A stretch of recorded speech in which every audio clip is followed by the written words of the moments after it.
waste in your life. The break you need is right here. If you make the team, pow. It's time to play Rollerball! It's the world's #1 phenomenon. I created a sport that you could thrive in. And 3 players rule the game. I told you, it's the promised land. On 3. 1, 2, 3. Jonathan Cross, leading scorer. Gotta catch me first. Offense! Go, go! Aurora, the Black Widow.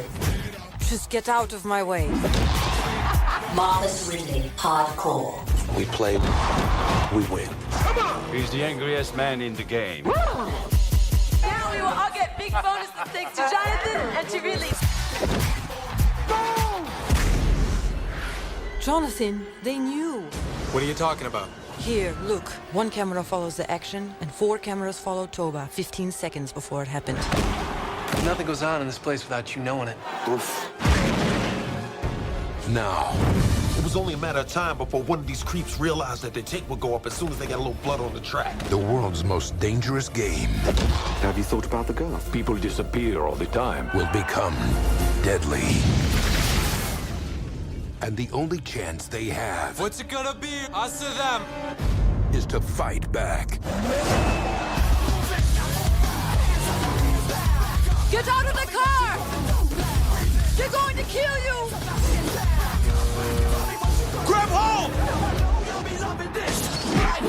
We'll deal with this on the track ourselves.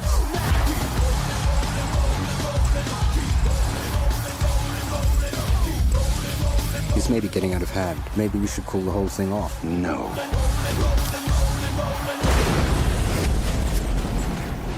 Rollerball. Let's play the game.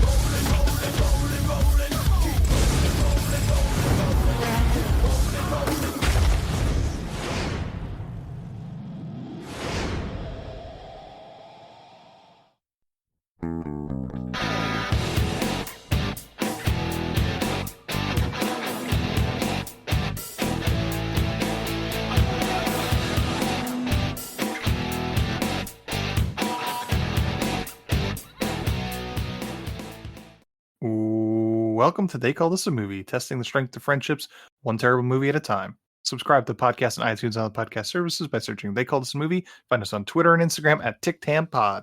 That's TCTAM Pod. Welcome back to They Call This a Movie. This is Anthony Del Vecchio, and with me as always is Diana Quino and Mark Meyer. Say hello, gentlemen. Hello, friends. Hello. No real bit. Just want to remind everybody that the McRib is back. So if you like the McRib, go get the McRib. Yeah. Gross. If you want to shit for a week. I agree, Dan.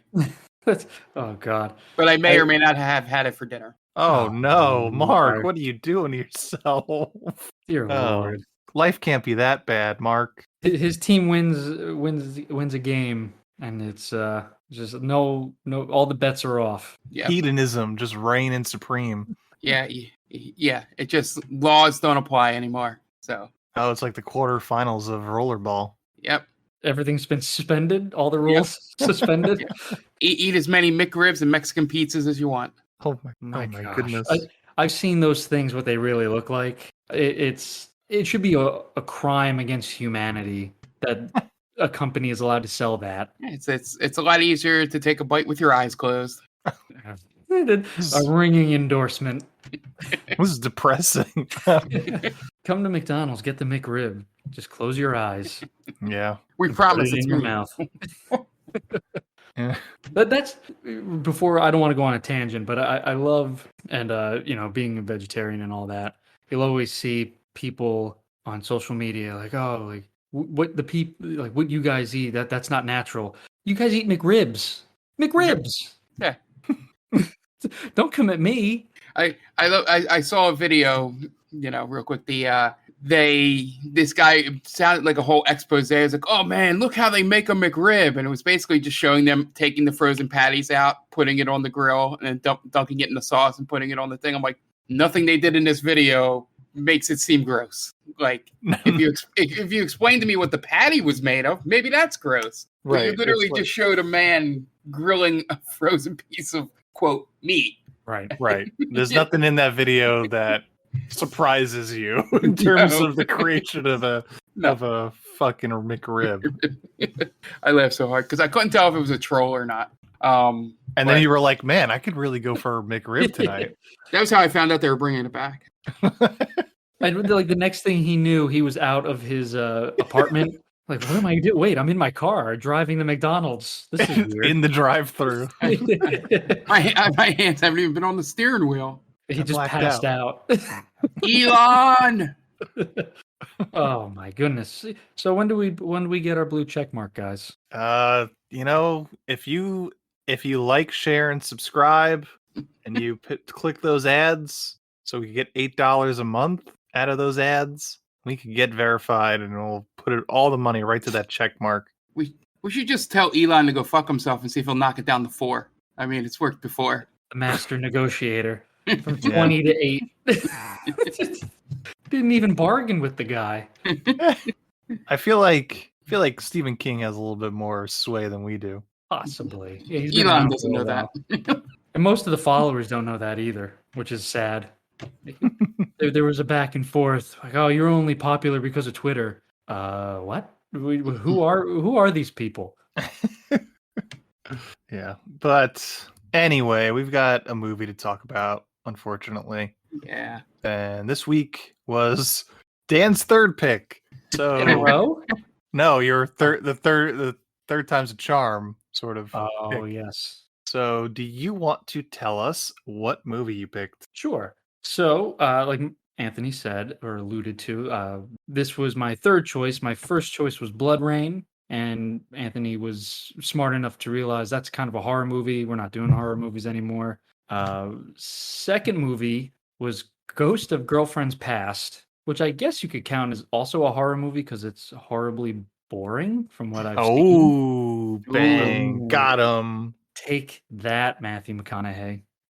Well, he'll never be able to recover. And that left the platform we were going to watch it on. And then in a moment of just pure panic, I saw Rollerball from 2002. So the remake, not the James Caan one. Mm-hmm. I forget what other movie it was, but I do enjoy your choices when you're in a panic for these things. It's the way that I pick movies, my process, if you will, is Anthony reminding me, "Hey, it's your pick this week, so we need to do this. It's literally Monday." And then I just go through, Tubi or whatever. I find something I think looks good. Then I immediately go to Letterboxd and like, oh, it's a low score. I'll take that. That's the process. Gotcha. So where are you guys coming from with Rollerball, Dan? I've never seen either movie. So I didn't see the original with James Caan, and I've never seen this one. And this movie is a very hard watch. I will say, I'll come right out and say it, and I don't care who knows it. I wasn't fond of this movie. Why do you say something so controversial yet so brave? Dan? Yeah. You know what? We answer the hard-hitting questions on this podcast, and I got to let the public know that Rollerball from 2002 it's not a fun watch. There's some weird choices in this movie, and we'll get into it. It's from the director of Die Hard and Predator, I think, right? Didn't he direct Predator?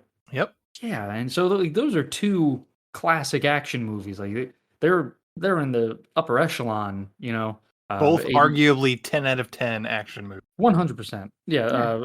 Die Hard is I watch it every year. Predator, I watch it every year. And those movies are shot well. Everything is in focus. Everything's in frame. The editing is crisp. The acting is crisp. And it's kind of like he decided, McTiernan decided, I don't know how to direct anymore. What are movies? And this is Rollerball 2002. Sure. Mark, what about you? Where are you coming from? Yeah, so I hadn't seen either version of this movie before today, but I will admit it's a movie that I was aware of and kind of like, oh, I wonder if that's really as terrible as people make it out to be. I put it in the same category as that movie Torque about the motorcycles, where I've heard about it, never seen it, and it's like that is definitely a movie I should have stupidly saw when I was less picky about movies. But I did avoid this.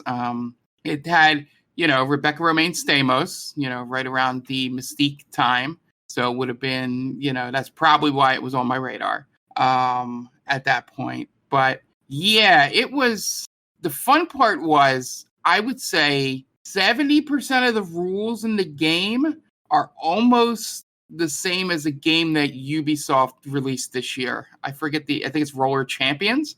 They didn't have like the rabbit hole or any of that stupid stuff, but a ball came out, you grabbed it, you had to go around the track twice and then throw it into like a thing to score. So when they were explaining the rules, I'm like, I'm pretty sure those people watch Rollerball. So I was like expecting it to, resemble that a little bit more and have more actual game play to it. I think that's the one thing that I was disappointed in, is that they showed too much of the first game instead of just like showing you multiple games split like the same time frame, but multiple games. So you kind of got a feel for, why they love this one kid, that gets hurt in the very first game. There's only one real scene and it's kind of hokey, the reason they give. But yeah, I just thought it wasted a lot of time on a good idea when it could have been a little bit more like getting you interested in the characters more than trying to spew its story onto you.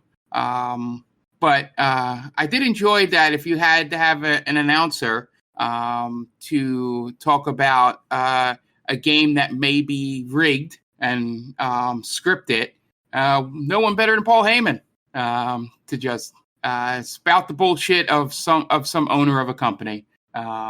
He had a lot of practice. I will say, the moment I saw the hat of the guy laying in there, I'm like, is that fucking Paul Heyman?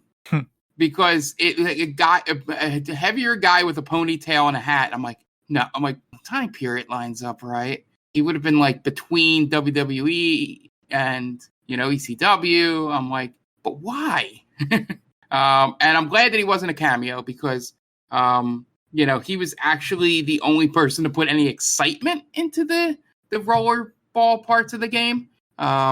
Everything else was very dry, and people didn't seem like they knew how to roller skate too well in the matches. But yeah, it was dreadfully boring for a plot and a concept that you could make a little more exciting. I don't know if the original was just as boring, or if they leaned less into whatever spectacle they were trying to do in this movie. But yeah, it was, as Dan said, tough to sit through. I wish they could have recast most of the roles in this and would have gotten an uptick of like charisma from replacing most of the characters in this, but it still wouldn't have saved it. But I was just, the choices for the actors, I think take a terrible script and make it almost unwatchable. So yeah. So what I'm saying is 10 out of 10.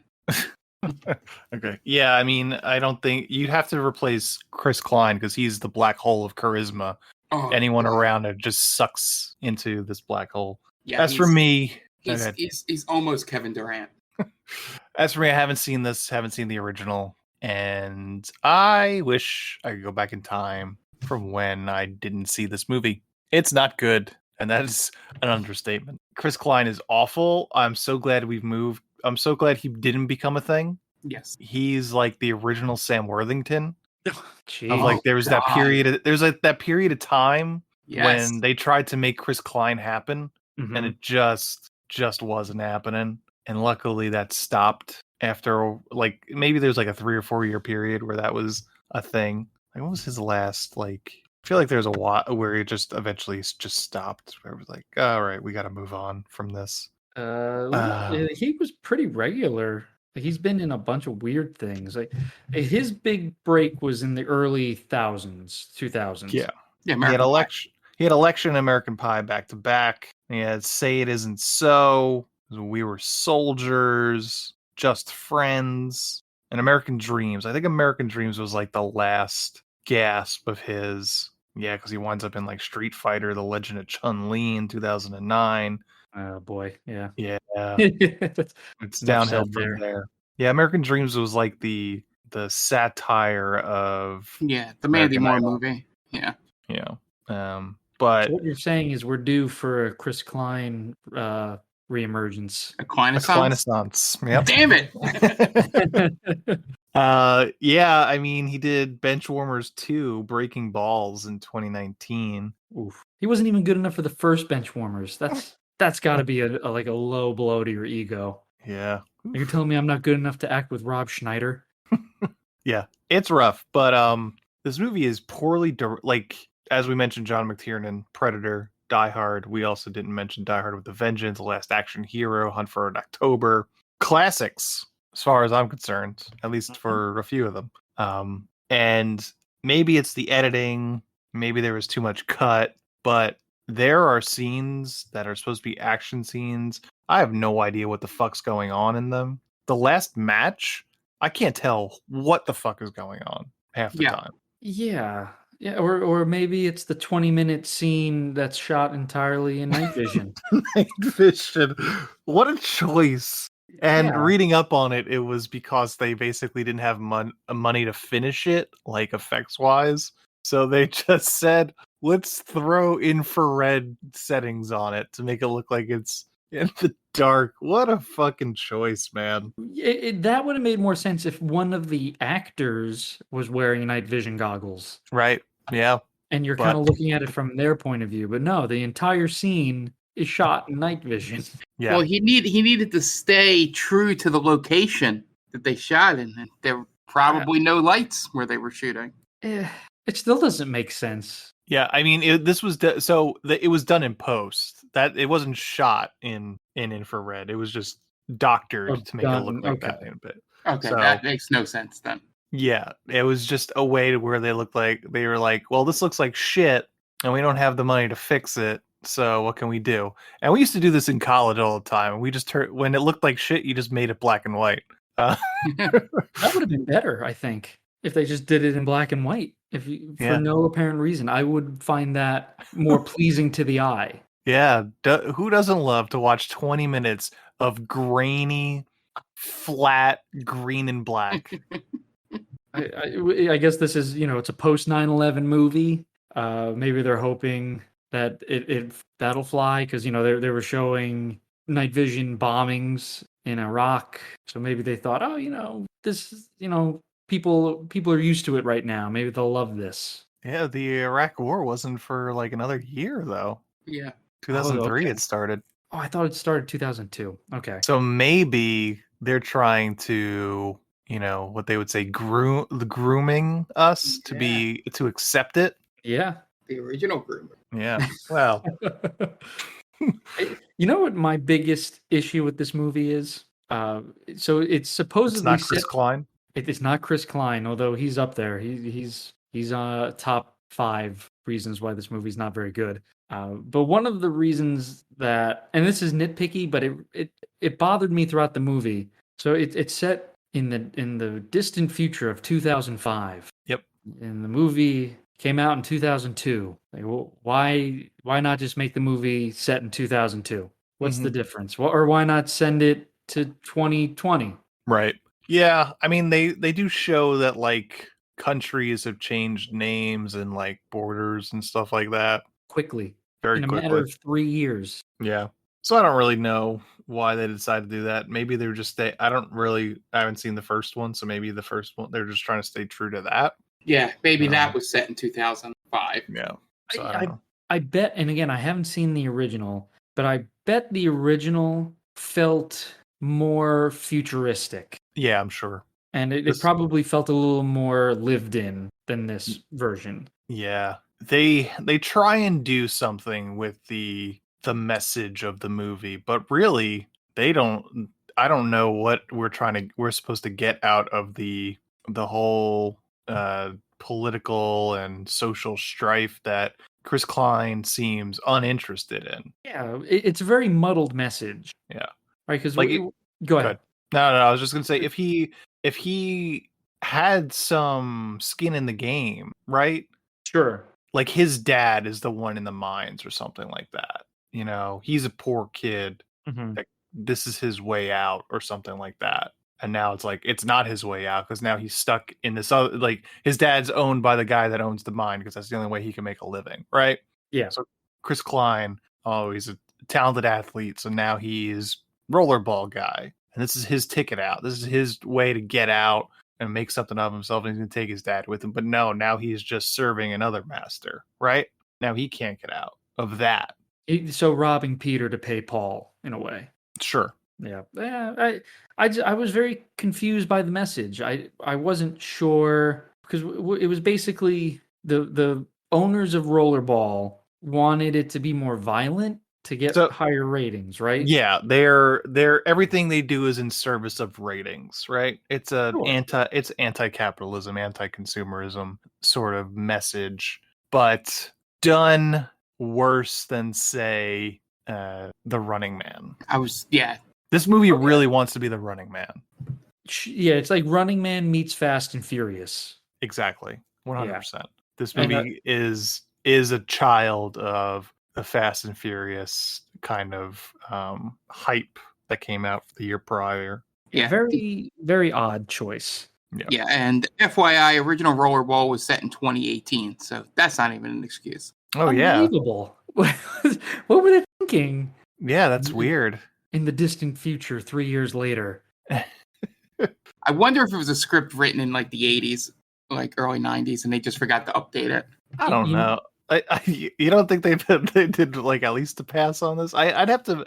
This feels so too much like we mentioned, like it's born and bred from the Fast and the Furious hype to be an old script. I think. Yeah, right. Because I would imagine there's not a whole lot of car racing or just like car scenes in general in the original. Yeah. Right. It probably focused more on Rollerball and maybe the political strife or the socioeconomic strife that's going on in the year 2018. I think, and we kind of alluded to this prior to recording, but I think the big problem here was what was going on behind the scenes in this movie, where John McTiernan was essentially arrested in part due to the production of this movie.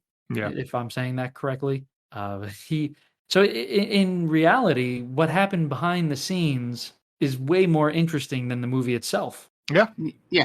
And looking at the original Rollerball thing, it does look like that's an obvious fuck capitalism movie. It's all about like a corporate controlled game, and he's trying to get out, defying it, the opposite of what this Jonathan character does for 2/3 of the movie. Right. But yeah, it definitely looks like, I don't know how, and the Rollerball in the original kind of looks like roller derby a little bit more. Yeah. That was another thing that, to me, the Rollerball in this movie, it didn't seem like a fun sport to play. Especially with the motorcycles. Right.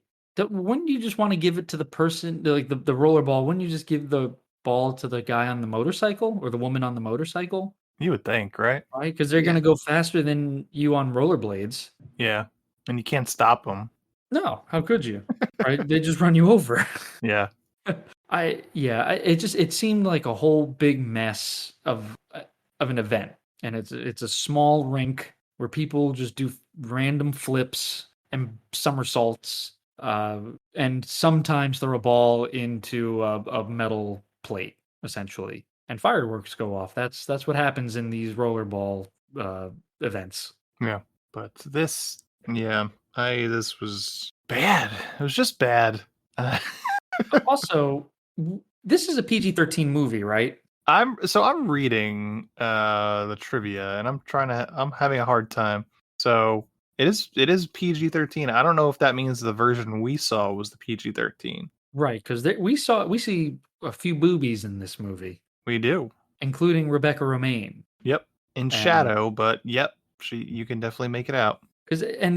So this is my main problem with the movie is it made me out to be a liar to my wife, because we were sitting down and like, all right, well, I picked this movie, so there's not going to be any boobs in it or anything like that, so you don't have to worry. I'm on the up and up here, sweetheart. And then there's the first scene in the locker room after the first rollerball match, and you see boobs. Like, Yep. oh well, like that's odd. I thought I could have sworn this is PG-13, and then we see Rebecca Romaine. Yeah. They had their whole Starship Troopers locker room scene. That's right. Yeah, the co-ed locker rooms. Yeah. Which is fine, but make it rated R. Yeah. And it's just it starts off in such a terrible way with that whole street luge scene. Yeah, all those Hated famous that. street losers, right? In New York, I guess, or in a major metropolitan Oh, city. San Francisco. San Francisco. Yeah, you got to have hills. That's good. Yeah, so point. Yeah. apparently the theatrical release was gutted down to PG-13. Okay, so I guess we saw the director's cut. Or we just saw the original, but they never changed the rating on Tubi. Interesting. Yeah, I'm not sure which one we saw. Because there's a decent amount of blood too at the end. Yeah, they took out the blood and the nudity in the theatrical release. Yeah.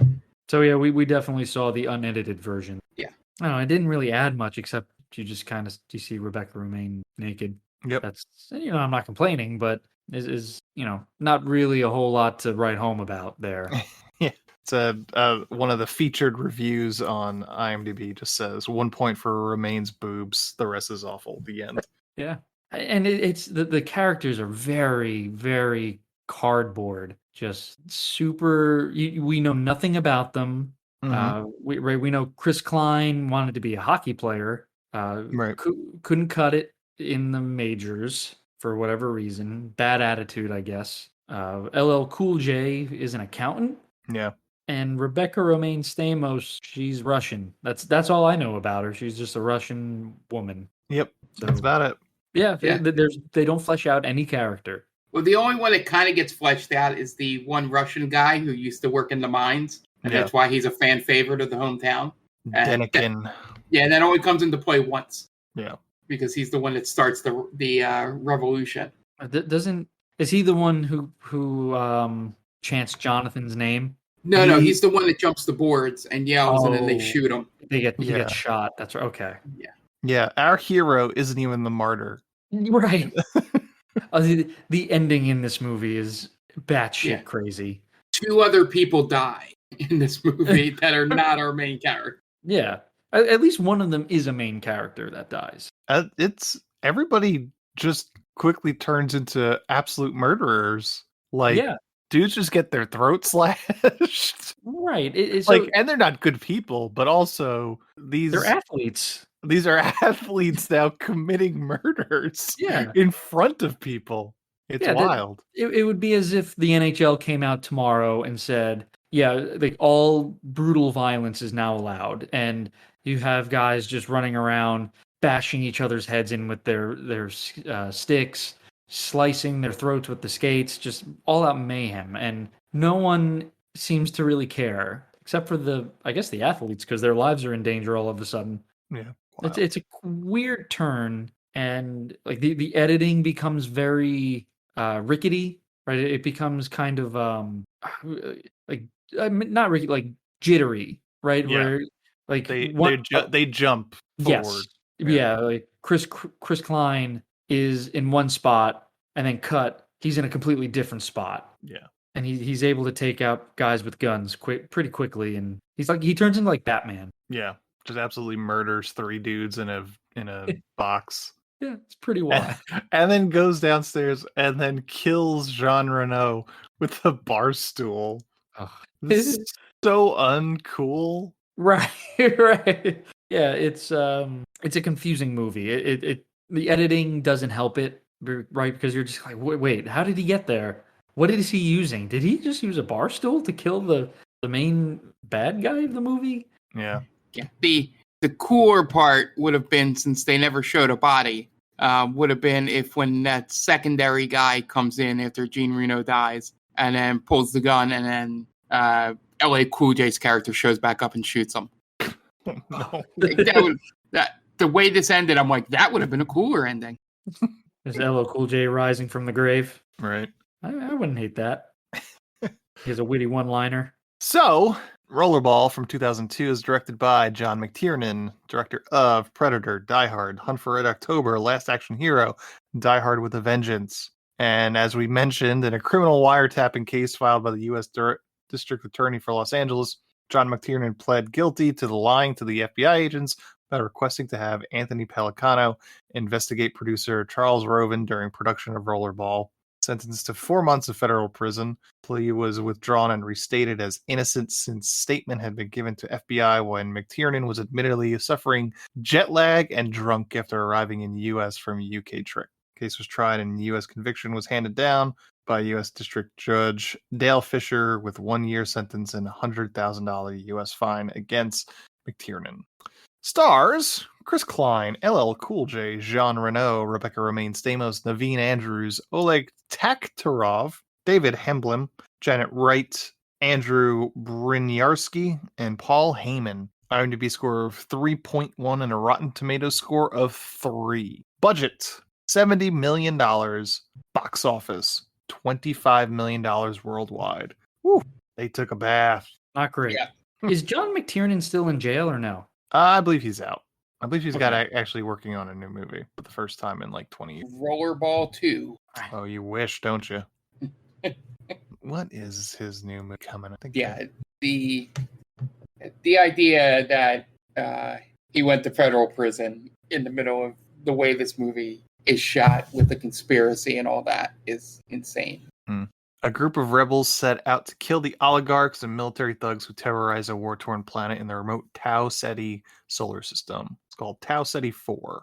Uma Thurman is attached. Interesting. Yeah. You guys want to get into the plot? Sure. Dan, what you got for us? Want to give a quick shout out to our friends Tia and Brittany and let you know about their podcast, The Top 10 with Tia. It's a podcast where Tia and Brittany break down their weekly top 10 lists. So if you enjoy top 10 lists, I know I do. They have some pretty cool topics on there. Just go over to geekvibesnation.com, search top 10 with Tia, and it will pop right up and you can listen to all the episodes. Okay, great. And we are going to take a quick break and you guys are going to listen to messages from friends of the podcast. So we will be right back.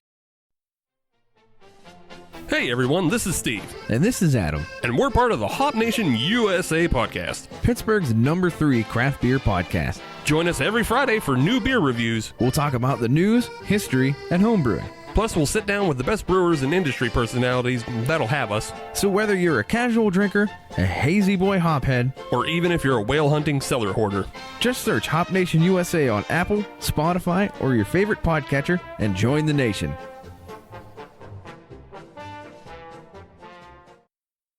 Oh hi, didn't see you there. It's me, George, from the best little horror house in Philly, the show where we talk about the best horror movie ever made, according to our guest at least. We've talked about groundbreaking classics like Texas Chainsaw Massacre and Alien, but we've also got a lot of great ones coming up, including some very fun guests like Len Kabaczynski of Swamp Zombies and Red Letter Media fame, Caroline Williams, the star of Texas Chainsaw Massacre 2, and Chase Williamson from John Dies at the End. So make sure you're subscribed to the best little horror house in Philly, and I'll see you boils and ghouls over there. And welcome back. Now it's time to get into plot 4, Rollerball.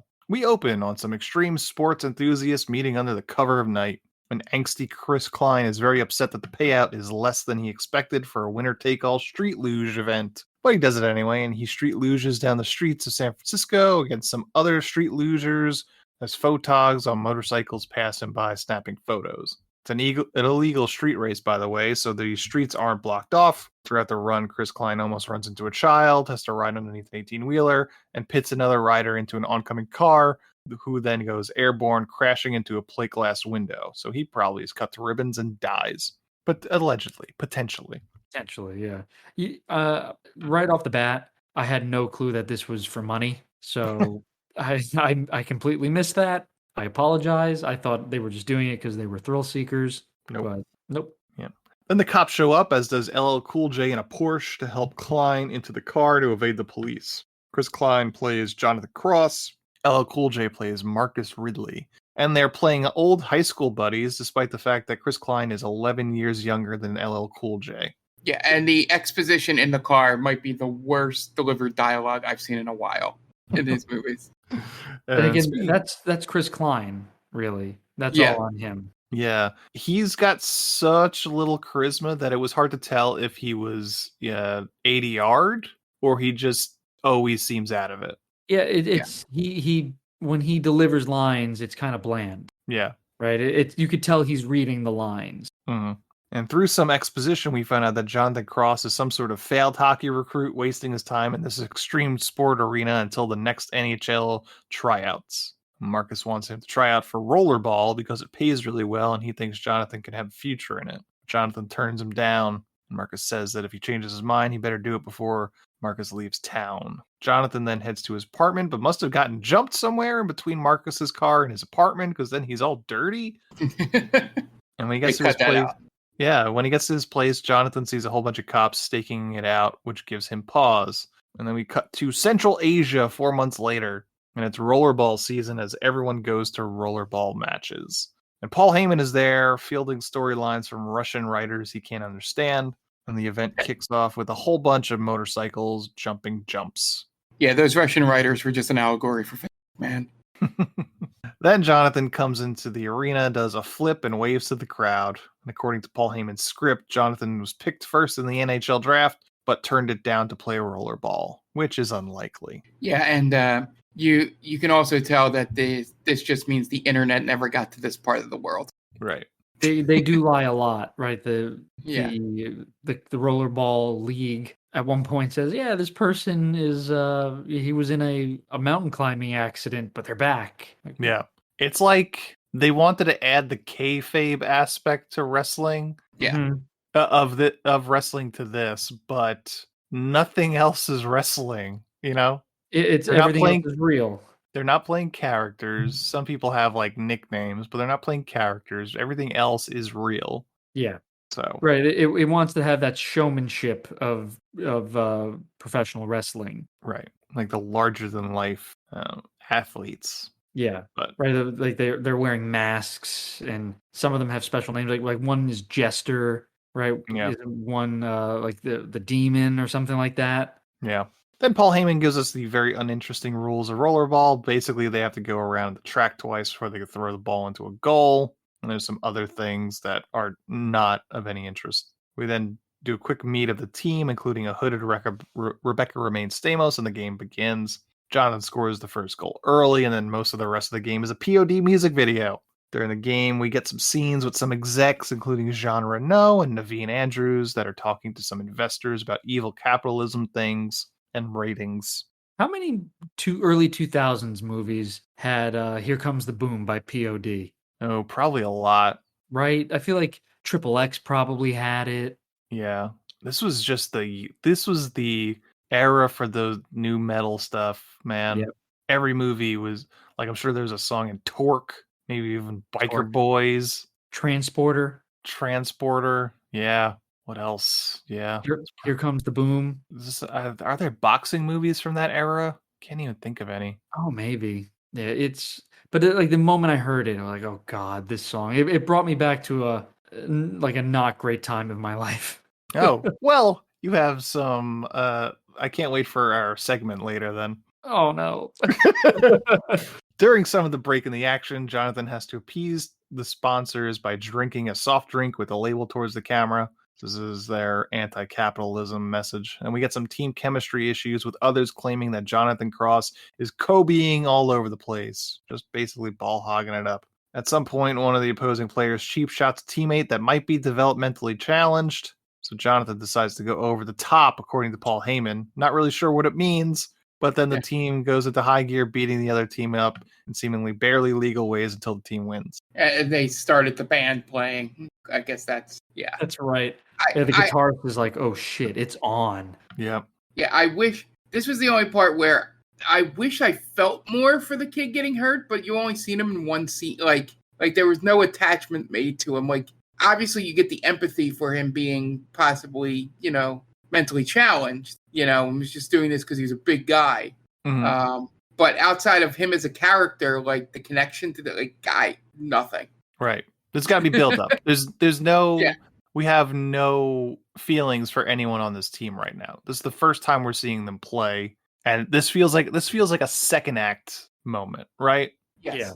Yeah. Put this an hour into the movie. Yeah. Where, we see them go out and party after the game, like how close they are. Like maybe Chris Klein's character and who's the one that gets hurt? Toby? Toba. Toba. Like he's like taking care of Toba because, like you said, maybe he's a little slower. So it's like, oh, like, great game, Toba. Blah blah blah. Here's some money. Go get yourself a drink, or like, why don't you come over and do whatever. Like he's good friends with Toba. That it's just this guy, he gets his helmet knocked off and then he gets bashed in the face with a metal ball.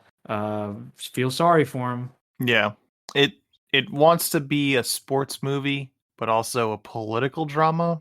Yes, and it doesn't have enough time to do both. Nor do I want it to have more time to it. The script is not tight enough to do it. It can't pull off more than one storyline. Yeah. And the team wins, much to the delight of the fans and the ratings as it skyrockets, I guess. The team celebrates and heads to the locker room to shower, and the male players make some vague reference to Rebecca Romaine being a lesbian. And then Marcus and Jonathan race off in their Corvettes to go to the club to celebrate. Yeah, that reference is a new one on me, that she plays for the home team. Yeah. I kind of get what that means, but... She swings the other way, right? Wouldn't that be more of a... Well, yeah, that's the traditional one, but I guess that means that she plays for, like, the home team being women, is what I'm assuming the reference is, but I've never heard that before. Yeah. Right, because who is the home team? I guess for her it would be women, and then for a man it would be the men, right? So, okay. I would think Russians then, because she's Russian. Yeah, but that's not what they're talking about. Right, that's what I would have thought, right? Because, like, my home country is Russia. Like, oh, she only sleeps with the home team. All right, Russian. She likes Russian guys. And then Marcus, they go to the club and celebrate with the team, and Marcus flirts with some women. And Denikin, the Russian malcontent teammate, mentions that he thinks that the cheap shot on their teammate, Toba, was planned. And he shows Jonathan Toba's helmet chin strap was cut before the hit. I thought Denikin was going to turn out to be like a bad guy. Because he's been bad guys before, I think. Yeah. He's in the movie 15 Minutes. Have you ever seen 15 Minutes? It was like Edward Burns and Robert De Niro that played cops. Yes. Which is actually kind of a solid movie. Is he in that? He plays one of the bad guys. There's like two guys that are like the villains in that. And they're both Russians. Oleg Tarkatov? Yeah, something like that. Tarkatov. Yeah, okay, yes. He was a national treasure. He's one of the inmates in Predators. Right, he's like a KGB assassin or something like that. Mm-hmm. Okay, and 15 Minutes, that's right. Yeah. I remember his face. He's a very good henchman. Yeah. And he shows... So Jonathan and Marcus go to talk to Jean Renault, the owner, and he's in a VIP room in the club with a bunch of investors and some naked chicks. A lot of nudity for a PG-13. It was an interesting surprise, for sure. Jonathan brings the helmet to Jean Renault's attention, and he promises Jonathan that he's going to get to the bottom of everything. Appeased, Jonathan leaves the club and heads down the highway, talking with his security detail, who basically tells him that he's living a charmed life in a country that is helplessly destitute. Jonathan shrugs it off because he is not politically minded at all, and heads back to the arena and goes back to the locker room, where Aurora, Rebecca Romaine Stamos, is working out with no shirt on. She then goes and destroys the cameras in the locker room, and then they fuck. Now, Dan, is that a normal occurrence at the gym? If it were, I would go to the gym more often. That's for sure. No, it doesn't happen at the Planet Fitness I go to. I can tell you that. No, they would probably ring the lunk alarm if people were doing that. Something tells me. Post coitus in the steam room, she's stressing how she needs to keep their relationship a secret because it could be used against her. Jonathan tells her about Toba's helmet and that he made the owner aware of it. She tells him it won't do any good because the owner and all the execs already knew. She shows him a camera feed of the match where the camera followed Toba well before the attack. So she's saying that they were waiting for it to happen. So she got it from one of the camera crew guys. Yeah, which comes back later. I'll give them that. But it feels like, as you mentioned for that first game, it does feel like there was like an act of the movie missing, because we didn't get, like, if we got the background on why she instantly did not trust the owner, maybe she was trafficked into this, sport or something like that. Like, it's just all of a sudden, oh, she's the Russian girl, so she knows what's really going on. Right. Sort of idea here. But yeah, at least they brought the camera thing back again. it showed some forethought. Yeah, I guess part of the problem with the whole political thing is that no one's seemingly politically minded. Yeah. Right? None of these players are. Like, she's the closest because she just exposition dumps things, but she's not like in it, you know? Yeah. Neither is LL Cool J. He basically tells them, keep your mouth shut, take the money. Yeah, he's the opposite. The other one, everyone else is just like not politically minded. He's like averse to it because he's just like, this is how I'm getting paid. Yep. I'd rather not think about it, basically. And we don't know any of the other teammates. Yeah. Even Denikin should be a little bit more because his dad's working the mines. So Jonathan wants to go and talk with this camera guy, Sergey. And Aurora takes him to his apartment, but not before they come across protests where the protesters destroy Jonathan's car. When they walk up to Sergey's apartment, there's a goon that is there, and Jonathan subdues him and maybe even kills him. Takes the gun. You think he was a hired goon? I would think that he is not there on his own volition. He was definitely a hired goon. Yeah. And, she even alludes that may be the police as well. Right. Oh, that's right. ACAB, even in Russia. Yep. Especially in Russia, I'd imagine. Yep. Or Central Asia, as they put it. But Jonathan still believes in all those ideals. Yep. Good American boy in a post 9/11 world. Jonathan makes it to the airport just as the plane is starting to leave, and one of the execs, Sorokin, mentions that they found Jonathan's car with vague insinuations that they know Jonathan was up to something last night. On the plane, Marcus basically gives excuses for why Sergey wouldn't have been there in the apartment and basically tries to make Jonathan forget about it. Basically, don't ruin your meal ticket. When they land, the team brings Jonathan another car and they go to the next arena for the next game. We montage the next game and things start to get a little bit more aggressive in the arena as the political strife outside also increases. But it's all in service of ratings, which continue to skyrocket the more dangerous the games become. And Aurora tells Jonathan that Sergey was found dead with his throat cut and his mouth sewn shut. The next game, the other team is very aggressive, but the ratings are sagging for the match, so Jean Renault slaps Naveen Andrews until he does something. And that something is to have one of the other team's goons knock Aurora off her motorcycle so he can cut the gas line and then set the dripping gasoline on fire. Marcus sees this and manages to drive up to her and pull her off the bike before it explodes, but he goes all over the side and crashes his bike and needs to be sent to the hospital. At the hospital, Jean Renault shows up and Jonathan tells him that he asked him to put an end to these dangerous tactics, and Jean Renault scolds him for biting the hand that feeds. Jean Renault puts a watch on Jonathan Marcus and leaves.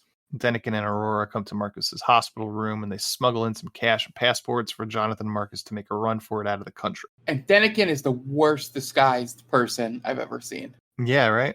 He's got that tattoo and all that on his face, and there's nothing to cover it up from what I could tell. He sticks out like a sore thumb anywhere he goes anyway. Yeah. We then lose several minutes somewhere, and we're now exclusively in night vision as Jonathan and Marcus try to escape the country. Jonathan's upset that they left their teammates behind, but Marcus tries to convince him that Aurora is safe. Then a caravan of security trucks are on their tail. And we have a car chase in grainy green and black. Eventually, the guys crash the truck they're driving and make a getaway out of the back in a motorcycle. Again, this is all in night vision, green and black. They get chased by cars and also by a giant cargo plane. They go off-road and make a break down a hill towards the border, and Marcus plans to jump over, breaking the bridge over the border. So he drives off with Jean Renault and Sorokin watching, with Sorokin holding a sniper rifle ready to put an end to Marcus. But Jean Renault is a sporting type and wants to see if Marcus can make the jump. Marcus makes the jump, and then Sorokin shoots and kills Marcus just as he makes it to the border. As Jean Renault loads Jonathan onto the cargo plane to take him back, and he's very disappointed in him. Gives him an offer to play ball, and Jonathan negs him, so Renault threatens to toss him out of the airplane, but Naveen Andrews stops him. When they land, Jean Renault takes Jonathan to the mines to make a point about how he's the one that gave the guy that owns the mines the position, so now he owns the mines because he owns the guy. Jonathan says he doesn't just want money, he wants part ownership of the team, and he wants Aurora traded to another team. Jean Renault says, yeah, sure, and Jonathan leaves. But Jean Renault saw right through Jonathan's plan, so he trades Aurora to the team that Jonathan will be playing against that night. Yeah, again, Jonathan saw none of this coming. Yeah, he's so dense. He thinks he's so clever. It makes I as I was watching this scene, like this makes he has no power here. Jonathan. He has 0 cards to help him, because if you're John Reno, you just say, listen, you're going to play. I'm just going to kill Rebecca Romaine Stamos. So you got to play, dude. Sorry. Or I'll just kill you. Right. Like, He I thinks can it make up went so whatever. well. Yeah, thinks I it can went make up so well. whatever. Because they explain away LL Cool J's death. Yeah. Right? Like, he went somewhere. He went on an archaeological dig and got malaria. Right, malaria, yeah.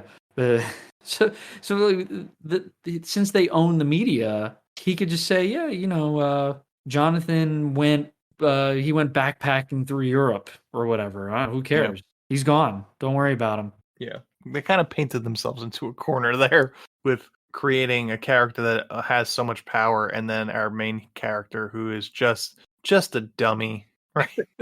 Yeah. He's not a good negotiator. No. But he walks out of that scene like he did something.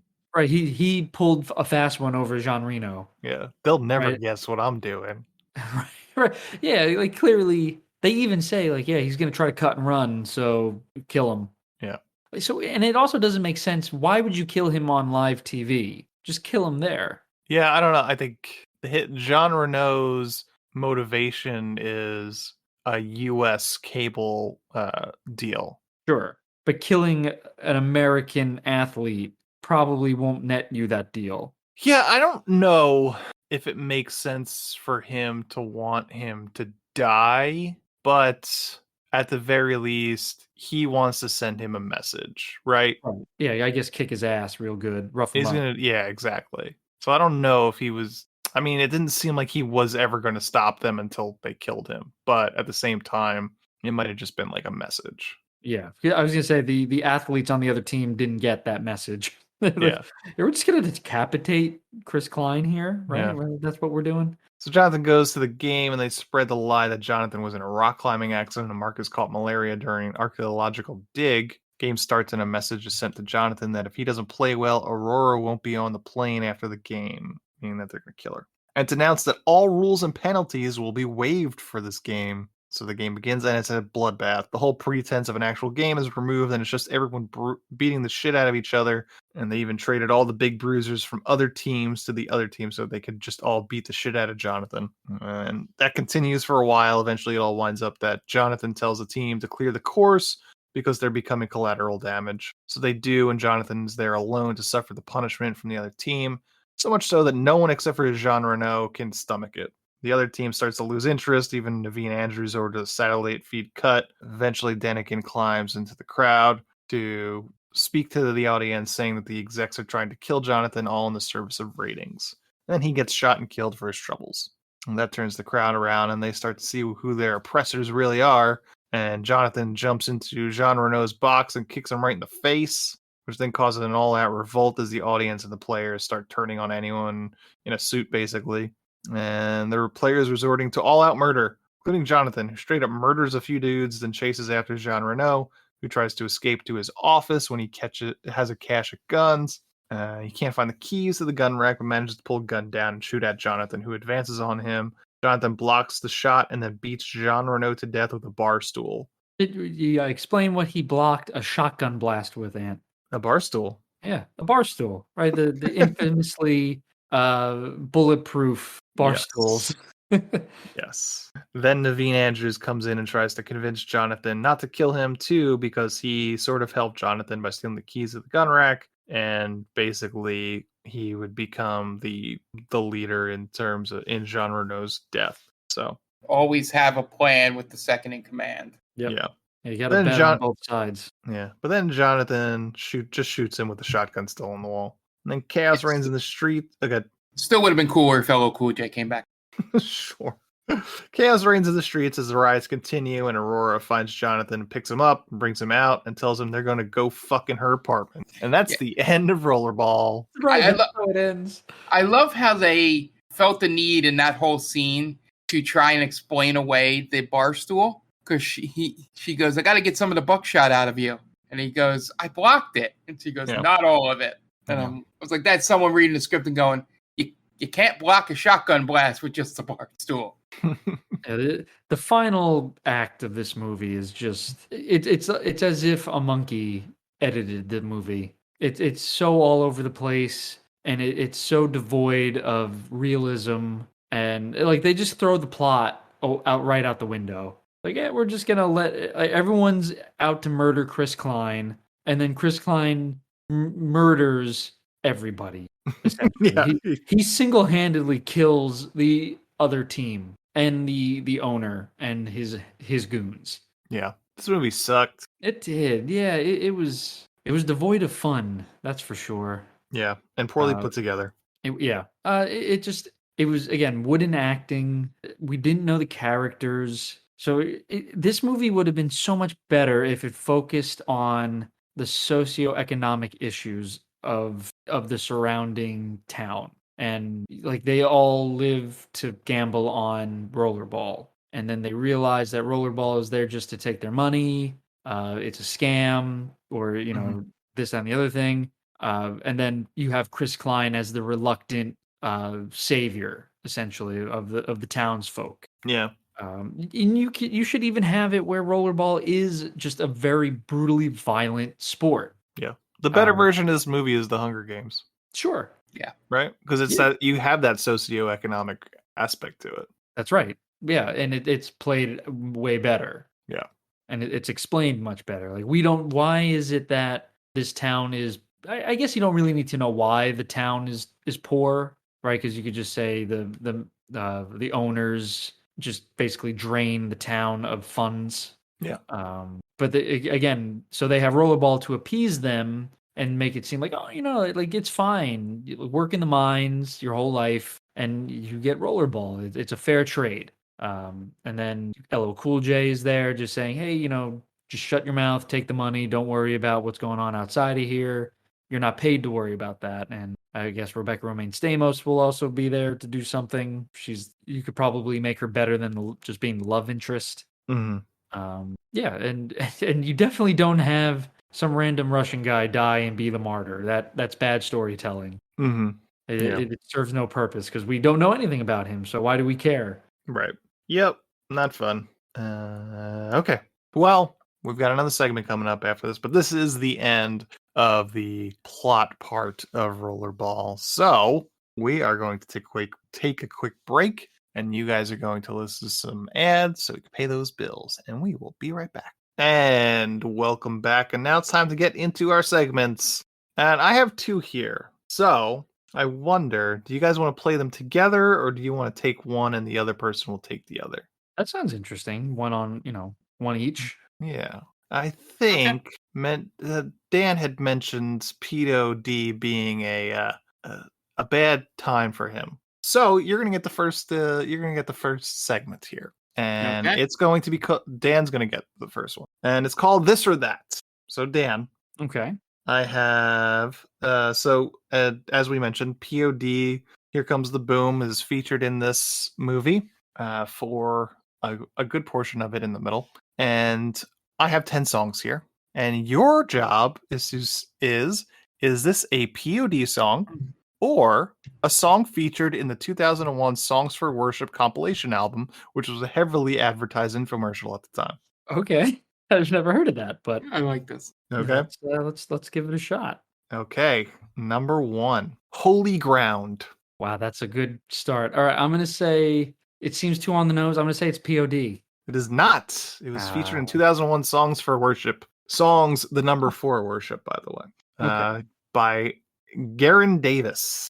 Okay, next one. Breathe Babylon. POD. That's POD song, yep. Okay. All right. Number 3, Shine With Me. That's Songs for Worship. Nope, that's POD song. Damn it. Yeah, these are very tricky. Number 4, I Could Sing of Your Love Forever. That's gotta be a song for worship. It is. It has to be. There's no. Imagine POD singing that. By a band called Delirious. I'm sure they made it pretty big. Strength of My Life. All right. I'm gonna say it's another song for worship. Nope. POD. Yeah, like these are terrible naming songs. Like none of those sound fun to listen to. Yeah. Number 6, Walk on Water. I hate to be a broken record, but I gotta say it's Songs for Worship. Cutie. Jesus. You have no idea how many Christian songs POD has. Are they They are a Christian band. Oh, they're a Christian band. They are very Christian. Yeah, Oh, POD okay. means something very Christian. I did not know that. I didn't really realize it until I looked. Wow. Yeah. Number 7, I Will Celebrate. POD. Nope, Songs for Worship. Jeez, this is bad now. This is getting this is rough. This Is the Day. Songs for Worship. Songs for Worship. All right. And number 9, 3 in the Power of One. POD. That's POD. Wow, that's a total guessed on all of them if you couldn't tell. Yeah. And number 10, Abortion is Murder. No. That's a song? That's a song. Songs for Worship. Nope. POD. Get the fuck out of here. I kid you not. That one surprised me, I'll tell you. Yeah. That's got to be a newer POD. I feel like it. I think it was. I don't remember what album it was, but yep, Abortion is Murder is a POD song. So I wonder where they stand on the whole Roe v. Wade aspect. Yeah, truly a question. I don't know. Well, I guess, yeah, we'll never know, like you said. Yep. What a shame. Yep. So that is POD song or song featured in 2001 Songs for Worship compilation album. Yeah, so and POD means payable on death. There you go. You know. Really? Yeah. That doesn't sound very Christian. I think it means your like sins or something are payable on your death. Yeah. Yeah. Every day is a new day. I feel like a lot of those new metal bands are like vaguely Christian. I didn't realize POD was that Christian. They didn't sound it, right? Because like what's the one song? I Feel So Alive, right? For the very first time. Yeah. I'm assuming that's about the lead singer's conversion to Christianity, by the way. Yeah. Yeah, I guess that makes sense. Yeah. And then we are Youth of the Nation. Yeah, Youth of the Nation, yeah. Yeah. Is that what's the Christian message there? I don't know. I guess it's the title of the song. I guess it's the reason why these songs were their popular songs. They're a little bit more mainstream appeal. Yeah, the first one in that category was the only POD song I heard, and I was pretty sure the one Dan got wrong in the very beginning. Brave Babylon. No, Shine Away or whatever it was. Shine With Me. Shine With Me, that's it. I knew nothing about POD. I heard that one. Or Christian rock. There you go. All right, Mark, yours. Oh, God. Your game is called Supermodel Roles. I have 10 movies here, 10 roles that were played by supermodels. Got it. And you have to tell me which supermodel it was. Okay. All right. Yeah. The first one we have is aerobics instructor in Richie Rich. I'm trying to think of the time period. It's like 93-ish, 94. Cindy Crawford? No, Claudia Schiffer. Okay. Number 2, Mr. Hightower's mistress in Tower Heist. Oh, the only thing I'd ask for is a hint of time period if I don't actually know it. Tower Heist was 2012. Okay. It's the Ben Stiller movie. Okay, yeah. I didn't know that was a real movie, to be honest with you. Is that? I'm just going to throw someone out from that time period. Is it Brooklyn Decker by any chance? It is not. It is Kate Upton. I was same person. Ouch. Number 3, Kate McQueen in Fair Game. Mid-90s. Mid-90s. I'm just going to name supermodels that I know have been in movies. Elle McPherson? It's incorrect. Okay. Heidi Klum. I'm like, not Heidi Klum. Oops. Well, I just gave you the next one. Cindy Crawford. Okay. Well, just at least tell me the next one to see, and I'll be honest and say if I would have known it. Broomhilda in Ella Enchanted. No. I would have probably guessed somebody close to her, as I've been doing. Mm-hmm. I would have felt that was like a Naomi Campbell or something. Right. Broomhilda. Okay, next one. Deja in Higher Learning. I think it's like late 90s. Yeah, is that the John Lovitz movie or no? No, that's High School High. Higher Learning is the John Singleton movie about college. Okay. Oh, Tyra Banks. It is Tyra Banks. There you go. Yeah, I've actually She's seen on the that board. movie. Yeah. I mean, I've actually seen that movie. That's why I was like, fuck, I know who this is. All right. Next one. Vanessa in Taxi. Mid-2000s. Yeah. Is that the Jimmy Fallon movie? It is. Oh, God. Is this Brooklyn Decker? It is not. That is Mrs. Tom Brady herself, Giselle Bundchen.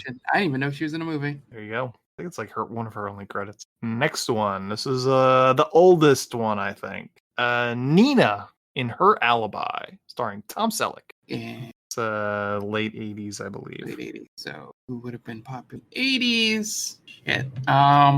This one I'm drawing a blank. I'll just no, because that would have been too early.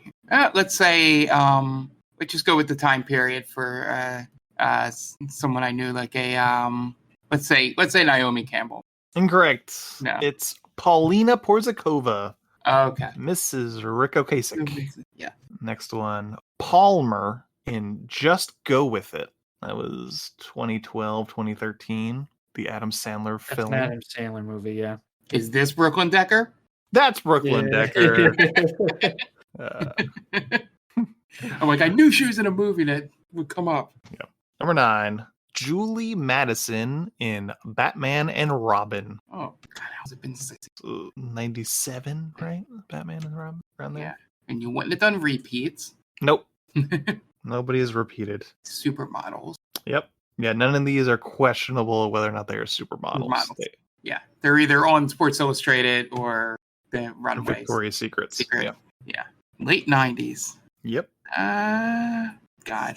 I feel like you've already mentioned her too. Elle Macpherson? It is Elle Macpherson. Yeah. Nice. Yep.